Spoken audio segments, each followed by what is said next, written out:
Ikakawaagduha nga Domingo sa ordinaryo nga panahon, Agosto 30, 2020. Ang pagbasa gikan sa basahon ni Propeta Jeremias. Ginoo, gilimbungan mo ako, mas gamhanan ka kay kanako. Busa, wala ako'y dag-anan. Ang tanan nagbiay-biay kanako, o gikataw-an ako nila sa tibuok adlaw.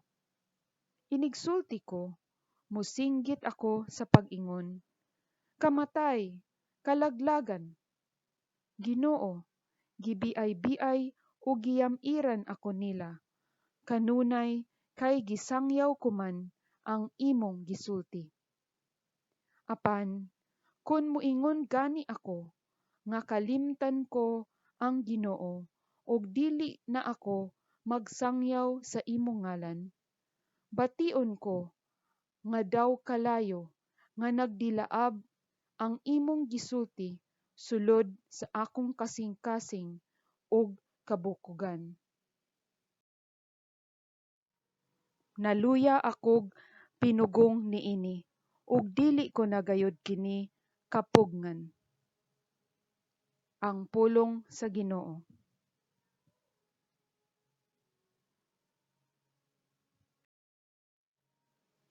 Ang akong kalag giuhaw kanimo, o Ginoo, akong Dios. O Dios, ikaw ang akong Dios nga akong gipangita.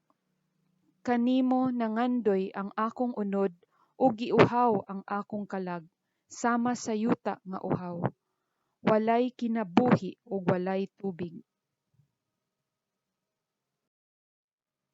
Sa ingon nagsud-ong kanimo diha sa santuaryo aron pagtan-aw sa imong gahom ug sa imong himaya, kay ang imong kaluoy mas maayo kaysa kinabuhi. Ang akong mga ngabil maghimaya kanimo. Sa ingon niini, daygon ko ikaw samtang buhi pa ako. Sa pagbayaw ko sa akong mga kamot, sangpiton ko ang imong ngalan. Ingon sa kabuhong sa usa ka bangkete, mabusog ang akong kalag, ug sa masadya nga mga ngabil, magdayeg kanimo ang akong baba. Ikaw ang akong hinabang, ug diha sa landong sa imong mga pako, nagasangpit ako sa kalipay. Ang akong kalag nagadangop pag-ayo kanimo, ang imong tuong kamot nagasapnay kanako. Kinutlo gikan sa sulat ni San Pablo ngadto sa taga-Roma. Busa, mga igsuon, tungod sa dakong kaluoy nga gipakita sa Dios kanato, hangyoon ko kamo sa pagtugyan sa inyong kaugalingon ngadto sa Dios, ingon nga buhing halad, balaan ug makapahimuot kaniya. Mao kini ang matuod nga pagsimba nga angay ninyong ihalad. Ayaw kamo pagpahiuyon niining kalibutana, kundili ipabag-o sa Dios ang inyong panghunahuna, aron masayran ninyo ang kabubut-on sa Dios, unsay maayo, hingpit ug makapahimuot kaniya. Ang pulong sa Ginoo.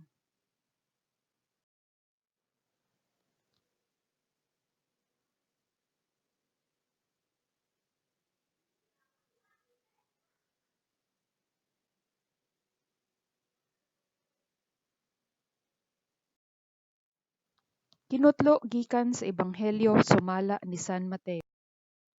Sukad ni adtong higayuna, giingnan ni Jesus ang iyang mga tinun-an sa tin-aw na gayud nga pagsulti.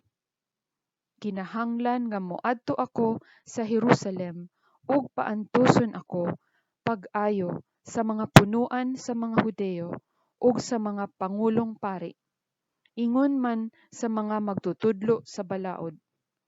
Patyon ako nila, apan sa ikatulo ka adlaw, mabanhaw ako. Tungod niini, gidala siya ni Pedro pahilayo sa uban ug giingnan, dili unta kana mahitabo kanimo, Ginoo. Miliso si Jesus ug miingon kang Pedro, "Pahawa, Satanas! Nagbabag ka kanako, kay ang imong hunahuna, hunahuna sa tawo ug dili sa Dios." Unya miingon si Jesus sa iyang mga tinun-an, "Ang buot mahimong akong tinun-an, kinahanglan nga hikalimtan niya ang iyang kaugalingon. Pas-anon niya ang iyang krus, ug mosunod siya kanako. Kay ang buot magluwas sa iyang kaugalingong kinabuhi, mawad-an hinuon niini. Apan ang mawad-an sa iyang kinabuhi tungod kanako, makabaton niini. May makuha ba ang tawo kun maangkon niya ang tibuok kalibutan, apan kawad-an siya sa iyang kinabuhi? Wala gayod. Ang tawo walay bisan unsa nga ikahatag aron mabawi niya ang iyang kinabuhi. Kay ang anak sa tawo hapit na moabot uban sa himaya sa iyang amahan, kinuyugan sa iyang mga anghel, ug unya balusan niya ang tagsa-tagsa sumala sa iyang nabuhat. Ang Ebanghelyo sa Ginoo.